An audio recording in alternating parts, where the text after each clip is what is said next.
All right, good evening, Crowley ISD stakeholders. I'm Rashad Muhammad, the Director of Student Engagement and Parent Community Partnerships. Thank you for joining us tonight for our Parent University session. Parent University is an ongoing effort to inform, involve, educate, engage, and empower our parents. Tonight's topic is to bring awareness to substance abuse. Most people will agree that Michael Jordan is the greatest basketball player of all time. Back in college, his biggest rival was Len Bias. Many experts felt that Len Bias was a better basketball player than Jordan, and they looked forward to their future NBA rivalry. Unfortunately, they never got that opportunity. After being drafted number 2 overall to the Boston Celtics in the 1986 NBA draft, Len Bias died from cocaine intoxication while celebrating his draft. This was his very first time experimenting with drugs of any kind. His death showed that no one is invincible, and it led to the Anti-Drug Abuse Act of 1986. 36 years later, we as a society are still fighting a battle against drugs. With recent student deaths in neighboring districts, we feel it's important to bring awareness to our entire educational community. If our time tonight can save one life, we feel it's well worth it. I would like to give a special shout out to Misty Van Kampen, our Director of Nursing Services, and Kimberly Buckhalton, our Director of Student Behavior Management Systems, for arranging this session. Special thanks to Jamie Handy for the technology support. If you have any questions, please leave them in the question and answer. If time permits, we will get to some tonight. Ms. Buckhalton will also be capturing questions to create an FAQ document for the Crowley ISD website. Some questions will also help us as we plan future sessions. Before we get started with our presentation, I want to first share some upcoming district events. So tomorrow, September 26th, we will have a college and career fair, a student job fair, and a paraprofessional job fair at the CTE Center from 6 to 8. So if you have any teenagers who are looking for a job opportunity, please make sure they show up in addition to college and career opportunities. On Thursday, October 6th, we have a Future Millionaires Financial Literacy Seminar presented by Fidelity Investments, and that's for grades 6 through 12. It will be at Crowley High School from 5:45 to 7 p.m. For more information and to register, please be sure to click the QR code.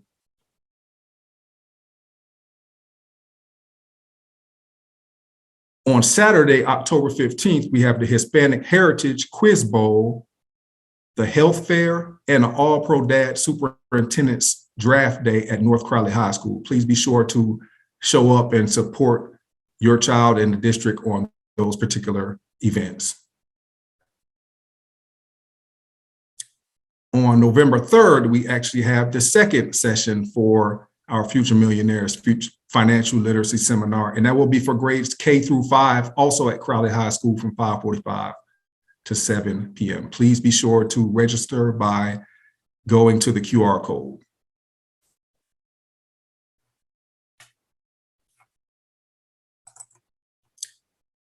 So now on to the presentation.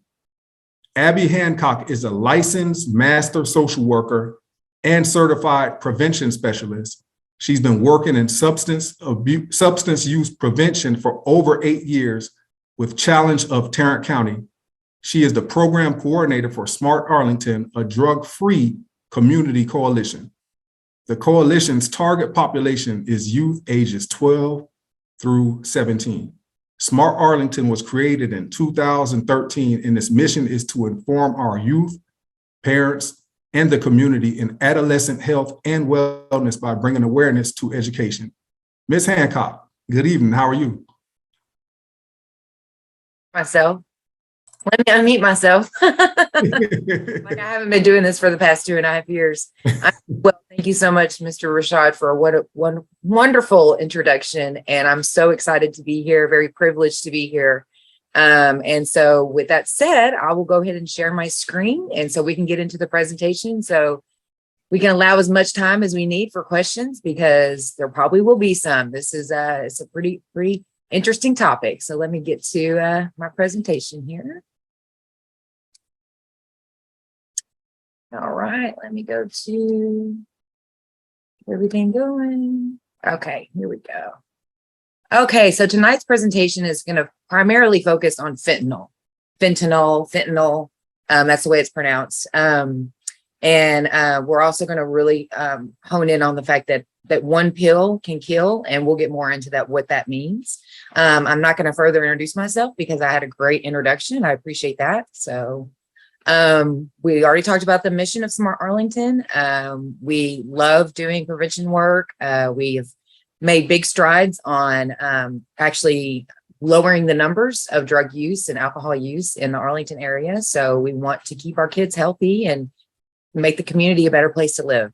So tonight's topic, these are kind of the objectives we're going to get to. So we're going to talk about what exactly is fentanyl. You may have heard of it before, you may not have heard of it. And so we're going to get the facts to you. That way you know exactly what it is, how it affects the brain, most especially the adolescent brain. And why do teens misuse prescription medication? What is it they're looking for?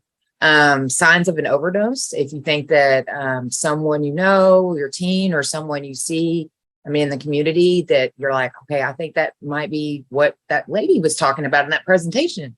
Okay, and then also too, we're going to talk about what's Narcan, and it's called Naloxone is the generic word for it, and how to obtain and administer that. So moving on. Okay, so the facts are in. The majority of teens actually don't misuse prescription medication. It's actually a myth. People think, oh, I'm in high school now, and that's just what people do. We use drugs, we use alcohol. And what we have found in surveys we've done on school campuses is that that's actually not a fact. Most kids are choosing to not do that.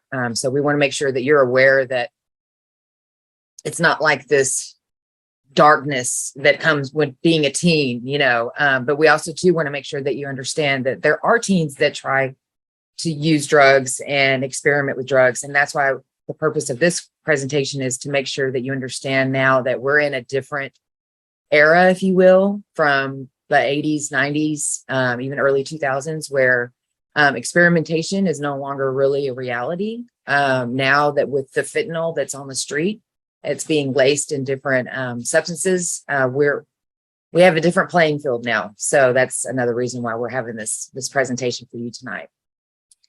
Okay, so these are some of the celebrities that we know that have overdosed on fentanyl unknowingly. So you can see there's some pictures of some, and it continues to be a problem. It's not just in Hollywood, but now it's hitting home. Just like Rashad said earlier in his introduction, in neighboring school districts, it may have not been going on in Crowley, but in neighboring school districts, we've lost several youth to fentanyl overdoses, and they're even starting to call it fentanyl poisoning now, because 99%, most of the majority of the time, it's not an overdose. It's not like the kid wanted to die or lose their life.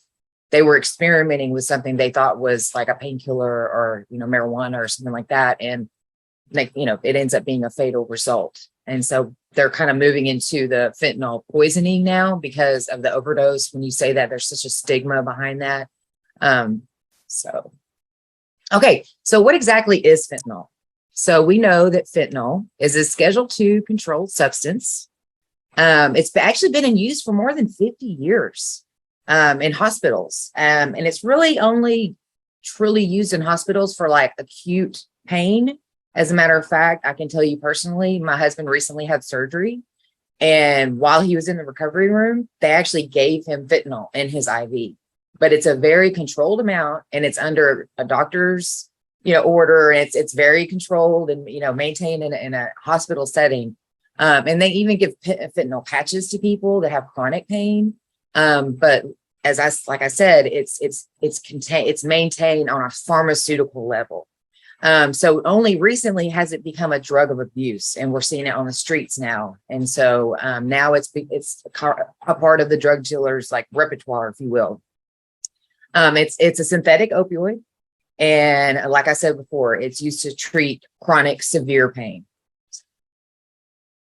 So these are prescription names. As you can see, I'm not going to try to pronounce all of those because I'll probably completely screw that up, but those are the prescription names that you've seen maybe.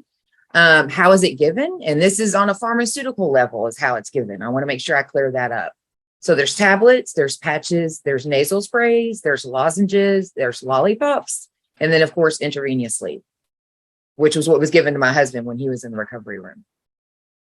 So another fact about fentanyl, it's 100 times more potent than morphine, and it's 50 times more potent than heroin. So we all know morphine and heroin as being an opioid. They're called opioids. And so for it to be that potent, that just kind of drives home that message of, wow, this is a serious, serious drug. So these are the different forms of fentanyl. So you have the pharmaceutical, which is what I talked about. Okay. And you can see there that it's very labeled, very well labeled. And then you have the white powder, which is what is used in pill mills. And we'll talk more about that further into the presentation. And what they're doing is basically kind of dusting. They're putting a certain amount of fentanyl in the pills, the fake pills that they're going to manufacture to put out into the streets and for people to be sold on the black market. And then right there is a picture of a drug seizure where there was counterfeit pills. And I'll show you later in the presentation where the pill mill manufacturers have gotten so smart, they make the pill look exactly like a pharmaceutical pill. And so when somebody looks at it and think, they're checking to see if it's counterfeit, because, kids are they understand that can be something that's going on. They've gotten so smart. The drug dealers and the drug manufacturers have gotten so smart that they're like, okay, we need to make this look exactly like a pharmaceutical pill. And that way there's no suspicion that it's counterfeit. So that's another reason why it's so dangerous.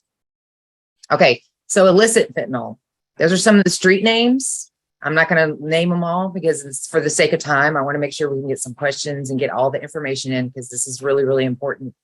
The sources, it comes 90% from Mexico. So it comes across our border right into Texas, and other states as well, but we're in Texas. Direct from China via internet sales. That's another way. And then also pharmaceutical diversion. And that really essentially means people stealing other people's pills or people taking their medicine and selling it on the black market, just to make money. And we know that that's a reality too. So as far as sales are concerned, 1 kilogram purchased in China for $3,000 to $5,000 can make up to 500,000 pills and profit 1.5 million on the black market. So you see there where that enticement is for these drug manufacturers to join in this game and make that money. That's really what they're all about. So this is important over here on the bottom left, the bottom right, how it's abused. So it's abused by being injected. It's abused by being snorted or sniffed, by being smoked, spiked onto blotter paper. It's in pill form, which is the most common, but now we're starting to see, it started out just in pill form, counterfeit pills, fake pills.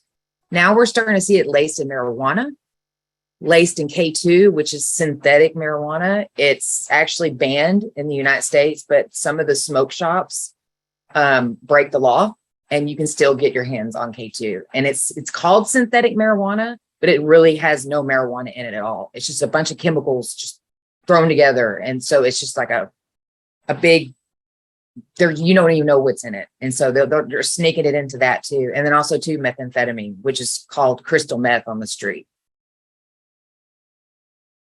So that right there is an actual depiction of the lethal dose of fentanyl, which is 2 milligrams. 2 milligrams, that's it. That right there is an actual, that shows you exactly size. The size is the tip of a pencil. And so it's very easy to hide that into other drugs. Doesn't take much at all.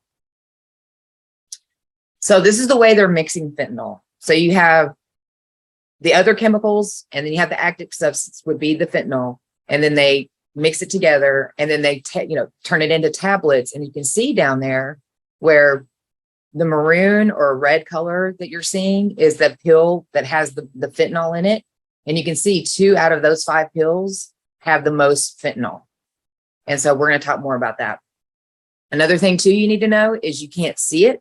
You can't smell it and you can't taste it. It's not like, when someone's smoking marijuana and you're like, okay, I know what that smells like, or what marijuana looks like, right? And yeah, so it's just like the vaping THC now. When people vape THC, as opposed to vaping nicotine, you don't even know they're vaping THC because it doesn't have a smell as well. So now this is what I was talking about the pill mills. Tell me, I know you can't talk, but is that not crazy? I mean, look at how good they are at making those look like they're pharmaceutical prescription pills. I mean, think about it. As a kid, if you looked at that and you know what a prescription pill is supposed to look like, would you think any different? Would you think, oh, wow, this might be counterfeit? I doubt it. And so they've gotten very, very smart about how they're doing their business.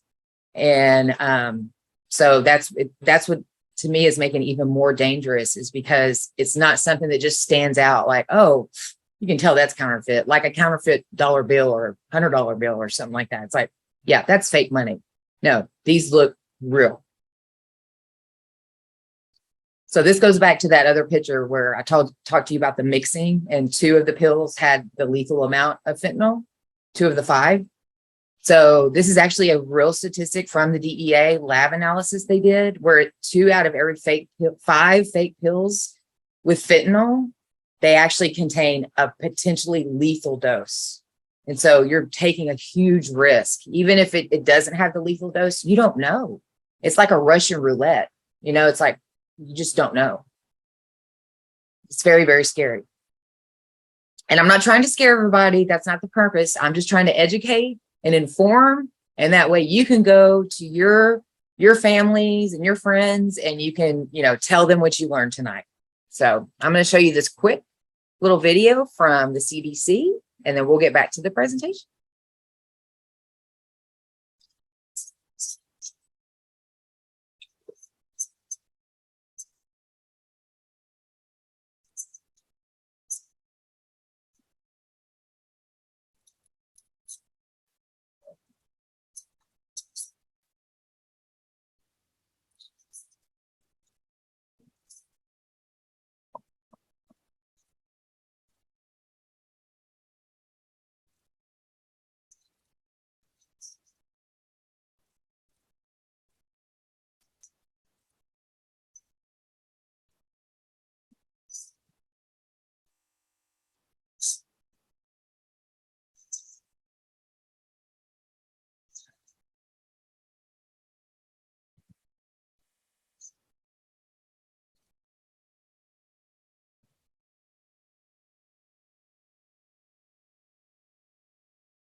All right.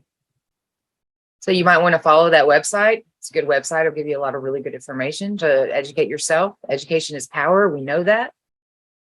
So why are they manufacturing fentanyl? What's the big hype? So it's cheap and easy to make and ship. It's highly addictive. So even if it doesn't kill someone, you're going to get addicted very quickly, excuse me.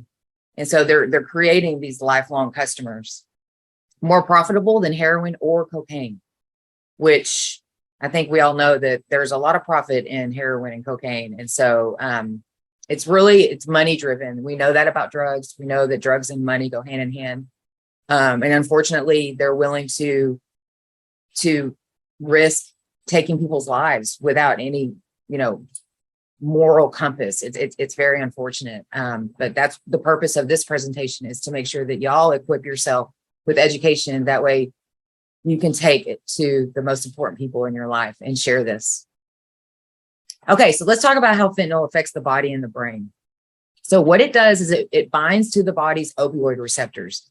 We all have natural occurring opioid receptors in our brains, and they're a part of the brain that control pain and emotions. Okay, so what happens is when you take an opioid, you get feelings of intense pleasure. And in this case, it's fentanyl, intense pleasure, happiness, relaxation, and euphoria. But also too, some of the side effects are extreme drowsiness, difficulty concentrating, constricted pupils, nausea, vomiting, constipation, loss of appetite, sweating, slowed breathing, and overdose. So those 2 bullet points are very different, as you can tell. One seems like, oh, that's great. That's why I would want to take a drug, is to make me feel happy and euphoric, right? But then the other one is like, wait a minute, that doesn't seem very nice. I don't think I like that. So the 2 differences there is, one is like intoxication and the other one is a chance of it being fatal. So that there's a very fine line when it comes to opioids. There's a very fine line between intoxication and fatality.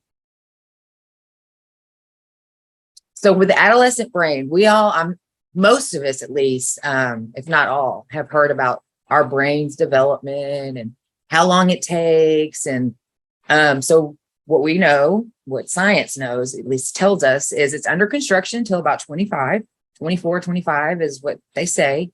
So if a kid starts using drugs and alcohol at an early age, before the brain's fully developed, the higher their chances are to become addicted as adults to some kind of substance. And so there's different substances that they could, try to attempt to use. And what it does is it rewires the brain. It actually changes the way the brain talks to itself. We know our brain is our supercomputer. It's what tells our body to do all the functions it does. And so when you start introducing substances, especially at an early age, when the brain's not fully protected, it changes the way the brain actually starts to wire itself, and the neurons, the way they talk to each other and communicate, it changes those pathways. And that's what makes addiction so more likely as adults when you start as an adolescent, is because the brain is so sensitive and it's so, it's like primed for addiction, if you will. And so it makes it more difficult to stop whenever you start at an early age. So it affects your learning, it affects your memory, your attention, your mood, emotion, and sleep. So that's why when you start it young, you develop that overwhelming need and craving to use the substance. And like I said, I will tell you this statistic, and I'm not trying to be Mr. or Mrs. Boogeyman or whatever, but 95% of adults that seek treatment for some type of substance addiction actually started when they were teens. That's a real statistic. And so that's why it's so important that adolescents, they do the delayed gratification, like focus on what your dreams are, what your goals are, what do you want to do in life? What makes you happy? What gives you that natural high? That way you have a better life trajectory, and a life outcome. And so that's really what we're trying to do. So why do teens choose to misuse drugs or, abuse drugs or take medication? So there's the obvious physical pain relief. We have athletes, right, that get hurt and they get prescribed medication. And a lot of times it's opioids. It can start out being very innocent, where they're taking it because they are legitimately in pain. And then if they get overprescribed medication, specifically opioids, they can easily become addicted. Emotional pain relief. We know mental health is a big thing with our kids, especially the way the society is functioning right now. And COVID was huge on teens' mental health as well as adults' mental health. They have a low perception of harm, where it's like, well, so-and-so did it and he's okay, so why can't I try it? There's also the to help concentrate on schoolwork. We all know there's that medication out there that people take for ADHD or ADD. And if it's abused and it's not for you, it can actually help you concentrate. That's actually a really common drug that's abused in college. When kids are crashing and, they're really trying to study the night before an exam, and they're trying to stay up as long as they can. And so that's a big problem on college campuses too, to get better grades, perform better in sports, just feeling of relaxation. Just, I need to relax. I have anxiety. I'm feeling a lot of pressure from, I need to make good grades. I need to do this sport and I need to do this activity and join this club. So they're under a lot of pressure, peer pressure, just being around it, right? It's present, it's in their presence. Euphoric, and then the high it causes, their kids are curious. They want to know, hey, what's that going to do to me? Like and maybe too, maybe it's modeled for them. Maybe their parents are drinkers or they're, drug users or something like that. And they're modeling that behavior. And so they're curious, like, why does my mom and dad, or why does my brother or sister or cousin or something, why are they so interested in doing this activity? I'm curious. And then also too, they're highly addictive. So if they start to abuse them, it's because of the addiction factor that comes with it. Okay, so the symptoms and signs of abuse.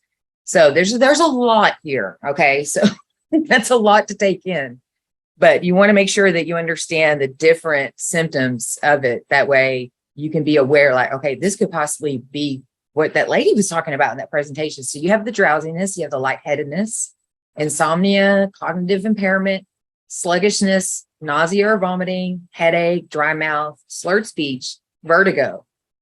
Vertigo means like it feels like the room's spinning. That's the basic way to say it. Impaired coordination, weakness, no longer engaging in school activities, missing school, legal consequences. So they're getting in trouble with the law, change in friends, hygiene, and general behavior, and isolation. So these are the signs of abuse in general, not just fentanyl, but abuse in general. So you want to make sure that you're aware of what this might look like if this is something that you see. Now, signs of an overdose. This is different. This is actually talking about fentanyl. So this is where you'll see the blue lips or nails, dizziness and confusion, can't be woken up, choking or snoring sounds, slow or no breathing, and difficulty staying awake. So that's what, when you overdose on opioids, what happens is it affects the respiratory system. So what it does is it tells the brain, or the brain stops telling the lungs to breathe. And so that's basically how a person passes away, is they just lose the ability to breathe. And so if you suspect an overdose, it's very important, call 911, administer naloxone, which is Narcan, if available. We'll talk about what Narcan is, what naloxone is. It's the same thing. It's just one's the generic version and one's the brand name, where you can get it. We're also going to talk about that too. Make sure and stay with the person until help arrives. Okay. So where are the kids getting the drugs? Obviously, not all of these social media platforms are going to be included in what I'm talking about, but the main one I want to talk about is the Snapchat, which is the one that kind of looks like a ghost and with the yellow. That's the big one. That's the big hitter. That's the one where teens, kids, adults, young adults are going to and finding their fake pills. They're buying what they think are Percocets, what they think are hydrocodone, what they think are Xanax, what they think is any type of, Klonopin, something like that, which is another, I can't even think of it right now, benzodiazepine, which is what Xanax is. So mainly though, the kids are trying to purchase what's called perks. They call it perks. That's like the street name. And so it's very easy. You just get on Snapchat, you say what you're looking for, and they meet up. They may even drop it off, put it in a mailbox. And the kid gets one pill. And like I said, 2 out of every 5, that one pill could be the end of their life. And so that's social media now is like the new platform for drug dealers, especially when it comes to youth. They know that youth highly use social media, and they know they can reach them through social media. They're very smart and they're very savvy, and unfortunately they don't care about lives. And so it's important as parents to be aware of that, and also to talk about, have these conversations with your kids. Know what they're getting into, who are their friends, what are they on social media, like how are they on social media. And so it's important to have these conversations. Okay, so naloxone, which is Narcan, and what it does, this is a lot of information, so I'm just going to put it in, a brief synopsis. So what it does, first of all, it's either administered through an IV, which that would be done obviously by EMT or EMS or a doctor or a nurse or something like that, because you're not going to do an IV. But you can actually purchase over-the-counter Narcan naloxone, a nasal spray. and you just squirt it straight into someone's nostril. And typically 1 dose of it is enough to bring that person out of overdose. Sometimes it takes more than 1. And so typically a pack comes with 2 when you get it from the pharmacy, but it is now, it's a requirement that it is available over the counter. You don't have to have insurance. You can get it straight up self-pay. What it does, and another main important thing I want you to know about Narcan, because some people have the misconception that once you use it and the person comes out of overdose, that they're saved and it's all good. Like everything's good. You go back to normal. Okay. It's actually a Band-Aid. So it brings them out of overdose, but you have about a 30 to 45 minute window, up to an hour at the most, to get, so 911 needs to be contacted immediately before you even administer Narcan, because the paramedics need to get to the person, because once the Narcan wears off, they can go back into overdose and actually die. So they need to, it's not just a quick fix. It's like, it brings them out of overdose. And then from there on, they need to be taken to a hospital and given further medical attention. So I want to make sure you understand that, because there's a misconception there. So where can you get Narcan? Pharmacies. I'll tell you, the cost, unfortunately, it's not that cheap. It's about $70 to $75 with self-pay, even with insurance. Sometimes insurance makes it a little cheaper, but honestly, the best thing to do is just do the Good RX. And most pharmacies, they'll just do the Good RX for you. You don't even have to do it yourself. But if you do, it brings it down to about $50, $55. So you save about $20. But it's very, very important. They're even saying now to carry Narcan like in your first aid kit. Just have it on hand, because you never know.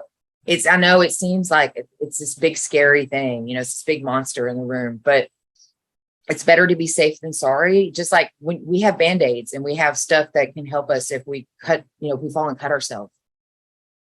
It's important to have something like this too. You may never have to use it, and that's wonderful if you never have to use it. But wouldn't it be better just to have it on hand just in case? So that's my big takeaway with Narcan. You can also get it from community-based distribution programs. My agency called Challenge of Tarrant County, we have a couple of boxes of it. We keep it because we do presentations on Narcan, and we do trainings on Narcan on how to administer it. We're all trained on how to do that. And so we keep a stock on hand. And so you can reach out to community-based people that are nonprofits. Local health departments may have some on hand. Unfortunately, we're in kind of a deficit with it right now. And so getting your hands on it other than buying it is really, really difficult, because they have some kind of patent conflict thing that's going on. And it's ridiculous. I'm not going to get into that, but because that's not the purpose of this presentation. But I'm just telling you, sometimes it's hard to get your hands on it for free. But if you're willing to pay, then yes, it should always be available at pharmacies. Okay. So this is actually a story. It's a real story. It's a true story. And it's going to talk about, it's actually a kid that was poisoned by fentanyl. And it's a story about a mom that was affected by it. It's just watch it, and hopefully you can take something away from it.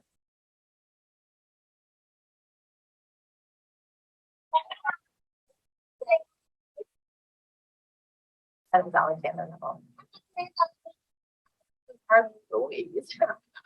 And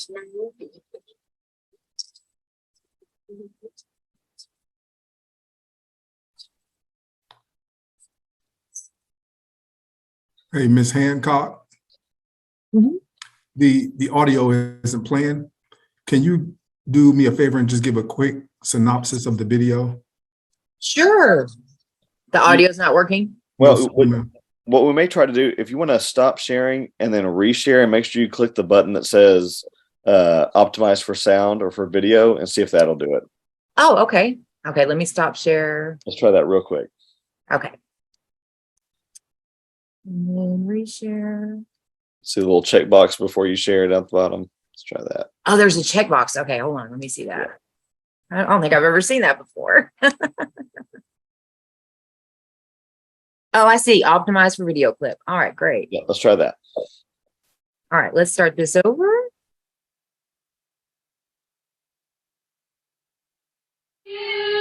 Happy birthday to you. My son is Alexander Neville. I like my dolly.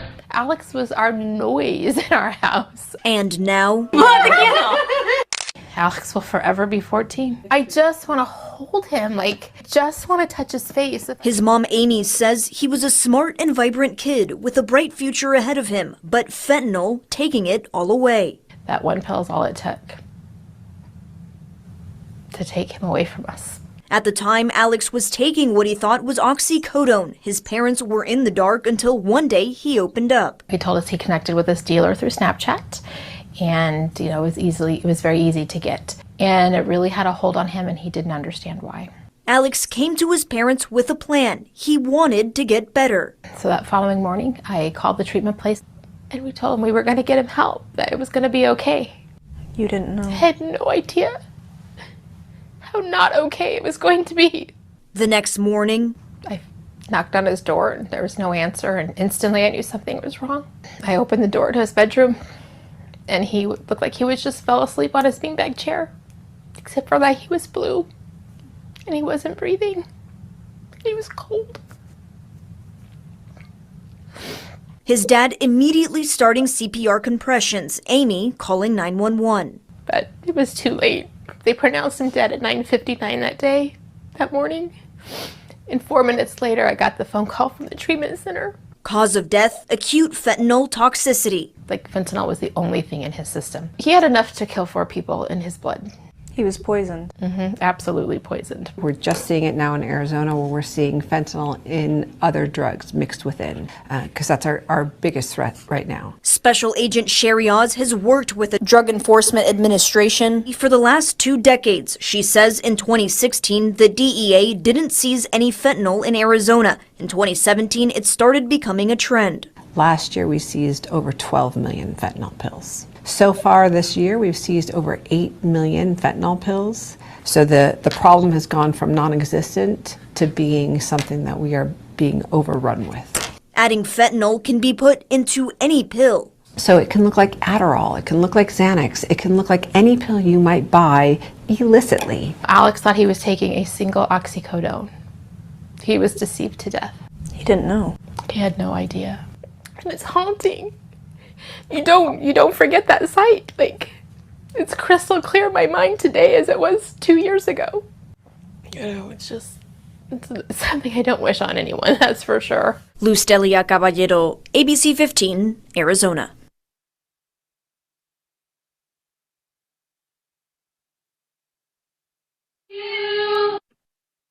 Okay. I know that video probably maybe a little shocker to see that mom in such pain, and it's difficult to watch that video, but I wanted to really drive home the message that kids, they need to hear from parents.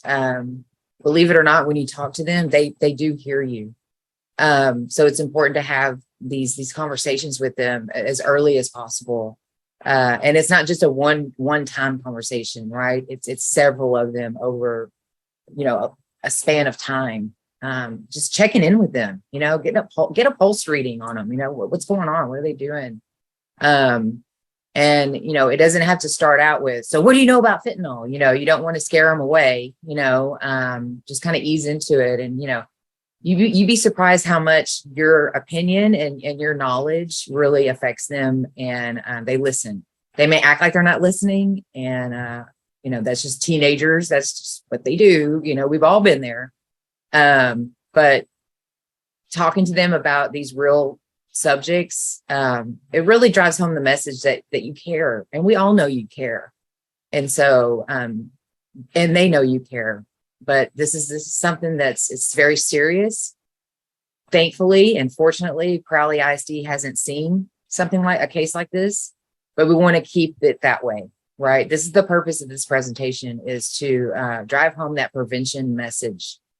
Be proactive, let's make sure that Crowley ISD never sees this, and that no kid ever has to lose their life and a family ever has to suffer the remnants of a life lost, such a young life lost. And so that's pretty much my big takeaway from this presentation. I hope you learned something.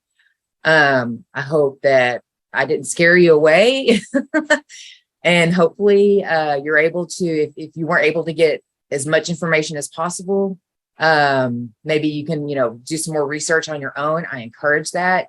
Educate yourself, know the facts, be ready to have those conversations. Trust me, they hear you. So don't be afraid to talk to them. Hey, thank you so much, Ms. Hancock. Yeah, no problem. So this is just real quick, this is my email. If you want to take a screenshot of it, or it's a real quick email, at SMART Arlington is my Facebook handle, as well as my Twitter and Instagram. And so if you need to follow us on social media, we're always posting great information about drug and alcohol prevention, different facts and, different things you need to know. And so you're welcome to reach out to me if you have any questions, or if you just whatever. I'm an open book, and I really appreciate your time tonight. And I really appreciate Crowley ISD for having me. It's been a great, great pleasure. Hey, we are excited and we're appreciative of you. And, I really like the way you closed it out. As we mentioned earlier, we have had local districts where we have had these tragedies, and we in Crowley ISD believe that if we have this kind of presentation after a tragedy, then it's too late. And we were able to have one, before anything happened. So we really appreciate it. We're really spending a majority of our time focusing on mental health. We just recently created a mental health initiative, a partnership with, Cara Solis, and we believe that that's going to help to continue to prevent these kind of things from happening in our district. Can you speak a little bit about how we all connect mental health and drug use? I know you spoke a little bit about it earlier, but can you just hit on that real quick? Oh, definitely. Most definitely. Unfortunately, when not just kids, people in general, when they're suffering from symptoms of anxiety, depression, an inability to focus, there's all different symptoms you can feel when it comes to mental illness. We like to turn to we don't like to necessarily say we need counseling, we need help. So, let's smoke weed or let's drink, right? And what's called self-medication. And not just kids try it and do it, but also adults do it too. And so it's dangerous, because now that we're in this era where fentanyl is out there, it's alive and well, unfortunately. That's a big danger, and it's a big risk. And so we want to make sure that if we see these signs and symptoms of someone, of our kid or someone we know being sad or being depressed or being anxious, we see those signs, we see the symptoms of it, and we have a conversation. That way they don't feel like there's something wrong with them and that they're alone, because they're not. It affects so many of us, more than you would think. And to know that you're not alone in your mental illness and the symptoms you're experiencing, that's huge, especially for kids, because they're like, what's going on with me? I don't understand. Why can't I stay awake in class? Or why do I feel so anxious? I don't even want to be around people. It makes you feel like something's wrong with you and you're weird. And that's not the case. Our brains are so unique, the way they function and the way they develop. And so it's important that kids know that it's okay to ask for help. And we want to make sure they get the right help and they're not trying to help themselves by using substances. Great. I appreciate the explanation. So basically, we hit it from multiple angles. We focus on the mental health aspect. In addition to providing these kind of awareness trainings, we believe that should definitely help, empower parents as they parent their children. We're all in it together. I truly believe that it takes a village. So I appreciate you very much for that information. We do have a couple of questions, and let me see the first one. So Ms. Van Kampen, can you answer the question? It says, is Narcan available at the schools, or is it protocol to call 911? It is definitely our protocol to call 911. In order for us to have that at the schools, we would have that in policy. And we are working along with other districts around us to see what that looks like for our schools. Thank you. Thank you. Thank you. Thank you. Okay, I have another question here. It says, I have a couple of family members who were normal prior to experiencing a drug. We assume it was weed laced with something. They are, let me see, kind of disappeared. Let me see. Oh, they are now diagnosed with schizophrenia and bipolar. Can fentanyl cause this? Oh, that's actually an excellent question. My mom has schizophrenia and bipolar disorder, so I'm very versed in this personally.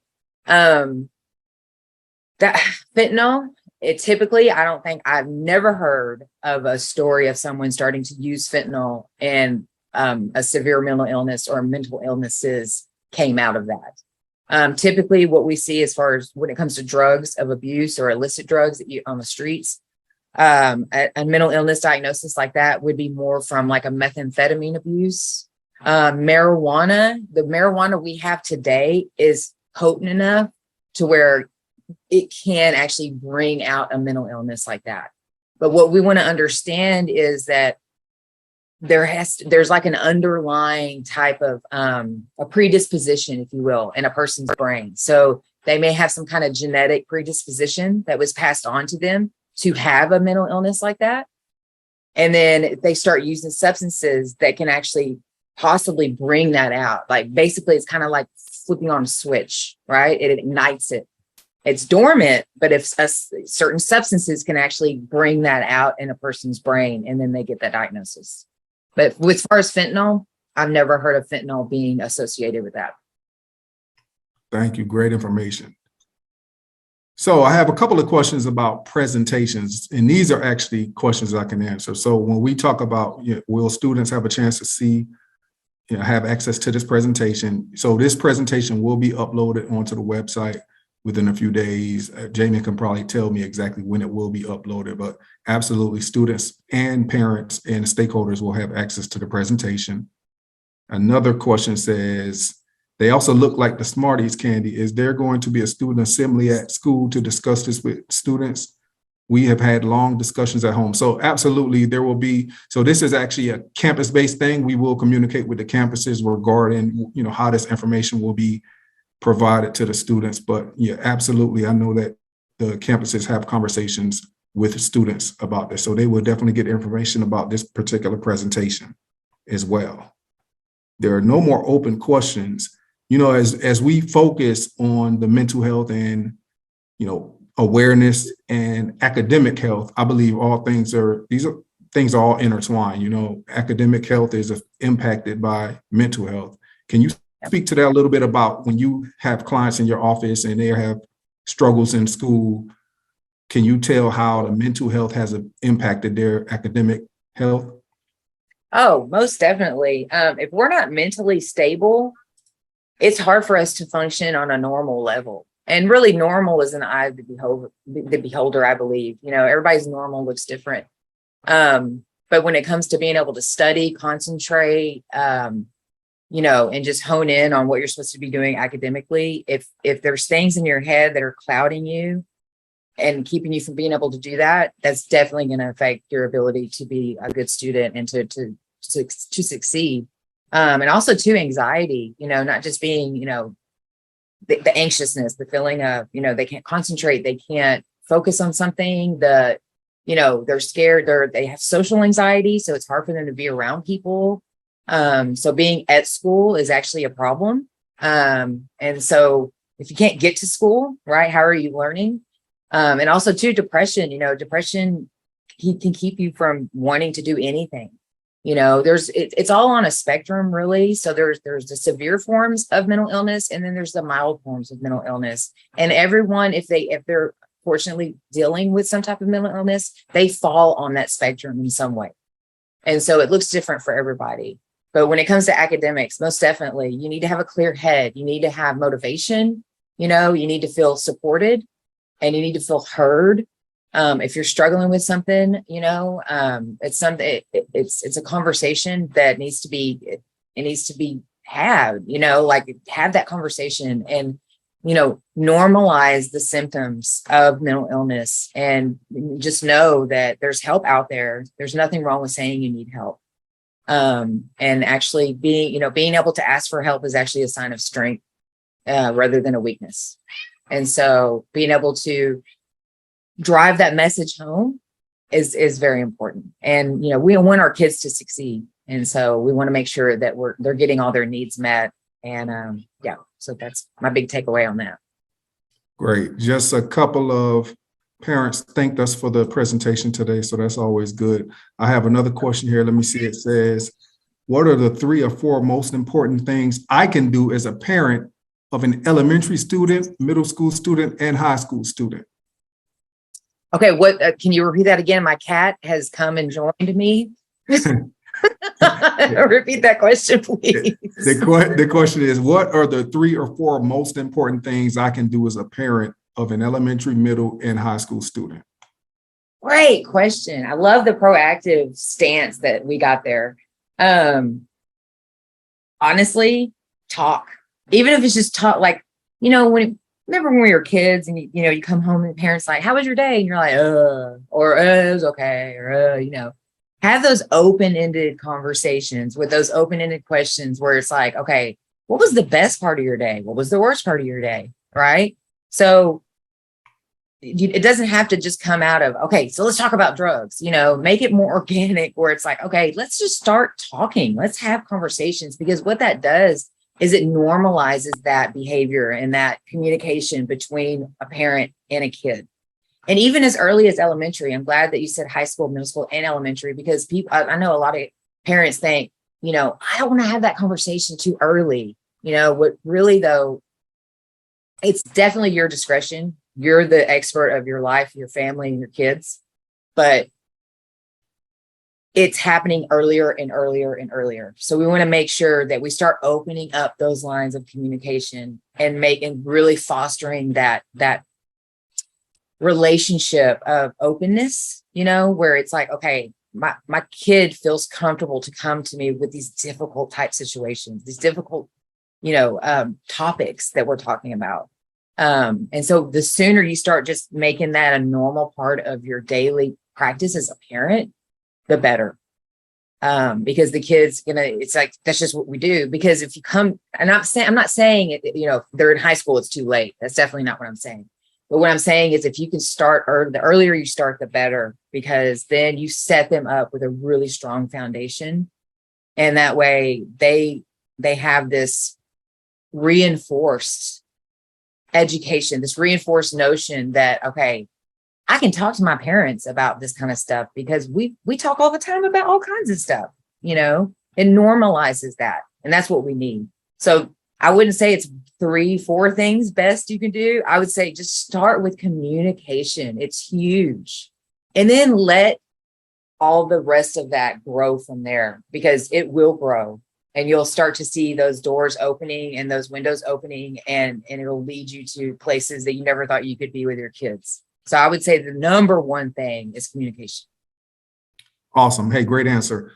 So please notice that I have changed my name to my email address, so that if you have any questions or any ideas for future sessions, please make sure you shoot me an email, and I will be glad to, you know, put that in the agenda for further discussion with my team as we plan. So I have one question for you. You know, obviously I've been an administrator. I've been for 13 years. What would your advice to an administrator be? Just a brief overview. Ooh, okay. I don't think I've ever had a question like that before. I would say just being supportive to your staff, you know, providing these types of educational awareness, you know, opportunities, you know, because we all know that things trickle down, you know, so if you can be that leader and that role model of this is what's important to me, because I want to make sure kids are safe, right? So you're going to role model that behavior, and the you know, your staff is going to know that, wow, this is a priority for my administrator. So this is going to make, it's my priority now too, right? We tend to model what's modeled for us. So it reinforces that, you know, look, this is something that's important to my administrator. So I'm going to take on that role and I'm going to make it important to me too. So I would just say just being supportive and just knowing that, having like an open door type thing. Like if you have questions, if you have concerns or something going on, I'm not just the administrator, I'm also a person that cares. Gotcha. Great information. So I have a question. As a parent with mental issues, how should I let my children's teacher know? I can answer that. I would honestly say that as a teacher, as an educator myself, I believe that, you can be transparent with your child's teacher or your children's teacher. Please make sure you can give them as much information as you deem necessary so that you can build that relationship with that parent so that you all can have a school year, full of trust. So I definitely think you should just have that open conversation and let them know. Somebody said, after having a family member die from this drug, I want to thank you for the info. I'm very sorry to hear that. And thank you for the feedback. I appreciate it. Thank you, thank you, thank you. And I do not see any more questions. Ms. Van Kampen, do you have any questions? No, I do not have any questions. Thank you so much, Abbie, for sharing with us today. Really appreciate you helping us be proactive with our parents and our stakeholders. Of course, I'm glad to be here, privileged. Thank you so much for the opportunity. And you know where to find me. All right. Hey, I have a couple of people say they can't see my email. It's Rashad, rashad@crowley.k12.tx.us. Hey, I want to thank everyone for tuning in tonight. So when we talk about academic health, I think a good place to start will be tomorrow. Tomorrow is the first day of the new 6 weeks. So let's make sure, parents, that we are engaged with our children and we're having those conversations and we're checking up at least once a week, and make sure you're checking Skyward. If you don't have that information, contact your child's school and get it so that you can, be fully engaged, and always feel free to reach out to the school if you have any questions. And as we mentioned earlier, we have an opportunity tomorrow. We have the College and Career Fair at CTE. We have the Student Job Fair and the Paraprofessional Fair as well. And that will be it for tonight. I really appreciate everyone who has tuned in. Thank you very much. And we look forward to having further conversations with you. And we will see you at our next Parent University. Thank you all very much.